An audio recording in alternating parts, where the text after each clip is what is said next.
It became more and more difficult to make decisions in difficult times.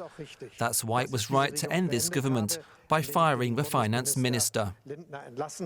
That's why it's right to hold a confidence vote in December. And that's why it's right to hold an election in February next year. Now the people will have their say, and we're asking for their vote.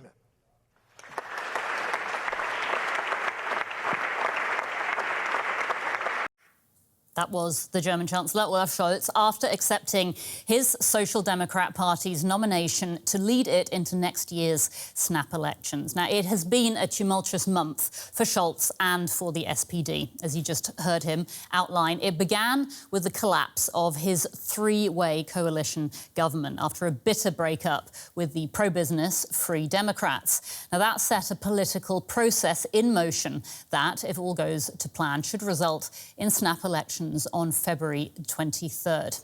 The political crisis in Germany comes as Europe's largest economy falters and with Scholz's popularity at an all-time low. It unleashed a debate in the SPD whether Scholz should even stand again or whether he should step aside. Today, the party leadership confirmed that they think he is the right man for the job. We have in Olaf Scholz a chancellor who has steered us through difficult crises, who has shown nerve, composure and steadfastness on the big international issues. And on the other side is Friedrich Merz, who has never been a mayor or a councillor, and he's never been part of a state or a federal government. Now, that name you just heard there, Friedrich Merz, is the Conservatives' candidate for Chancellor and Scholz's main rival to lead the next government. There is lots to discuss here, so let's bring in DW political correspondent Simon Young. Hi, Simon. Now, this is likely to end the weeks of speculation over Olaf Scholz and whether he'll be his party's Chancellor candidate. But how much damage has all of this done to him?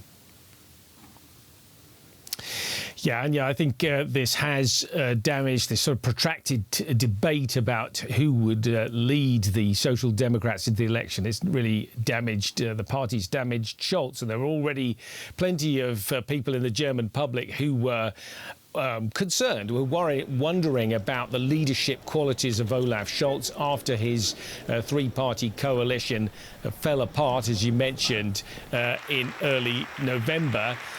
And what came after that? Well, there were a couple more weeks of questions about whether Olaf Scholz is the right man to be Chancellor going forward, as people were talking about the Defence Minister, Boris Pistorius, as possibly the better alternative. He's much more popular in the polls than Olaf Scholz is. And it took 2 weeks for Boris Pistorius to finally come forward and say, well, actually, I'm not available. I'm backing Olaf Scholz instead. And you can also point the finger at the SPD party authorities.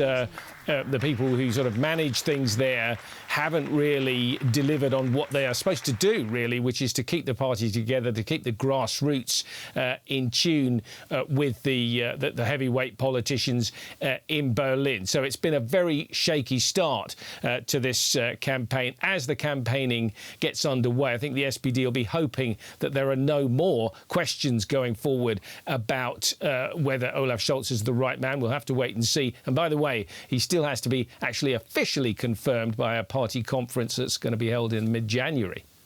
So polls show support for the SPD collapsing. So what could Germany's next government after the election in February potentially look like? Yeah, well, that, by the way, is an increasingly difficult question to answer in Germany. There are more parties than there used to be. And we've also got another thing, the phenomenon of people changing their minds relatively late in election campaigns is becoming increasingly common. So it can be difficult to predict German elections nowadays. And also, by the way, this election will be unusual in that it's being held in February. What effect might that have on turnout? Nobody knows. But having said all that, it does look at the moment as if the centre-right Conservative CDU-CSU party is essentially in a solid place to win. And its leader, its candidate for Chancellor, Friedrich Merz, the CDU leader, as long as he avoids gaffes, and he hasn't always done that in the past, he does look, according to the polls at the moment, as if he will be the man to take on the role of Chancellor after February. Now, the question for him will be, what kind of government can he put together? What kind of coalition? Ironically, it may well be that he ends up again in coalition with the Social Democrats, presumably not then under Olaf Scholz. But there may also have to be another smaller party involved, and a lot will also depend on how the populist parties AfD and BSW do. So there's quite a lot of unpredictability about the next German government. It's a pretty hostile economic climate to be going to the polls, isn't it? I mean, big German companies are announcing thousands of job cuts. Fixing the economy is obviously going to be a massive task for any government. Is it the economy that is going to be the main concern for voters in this election, do you think, Simon? I think it's going to be a massive issue. As you say, there have already been layoffs, particularly in the auto industry, and there are fears that there could be more of that going forward. From the Social Democrats today, we heard that they will be concentrating on issues like pay and pensions and other social issues. They think that that's where they can really galvanise their base and maybe surge in the coming months. The other big issue, I think, undoubtedly will be the war in Ukraine. It's a big concern for a lot of voters, and it's an issue where Olaf Scholz, the sort of styled as the peace chancellor, with his cautious approach on Ukraine, avoiding escalation, has a very different line from the CDU leader Friedrich Merz, who talks about delivering long-range missiles to Ukraine.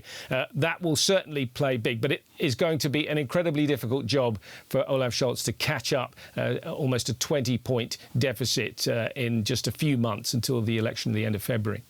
DW's Simon Young. Simon, thanks so much.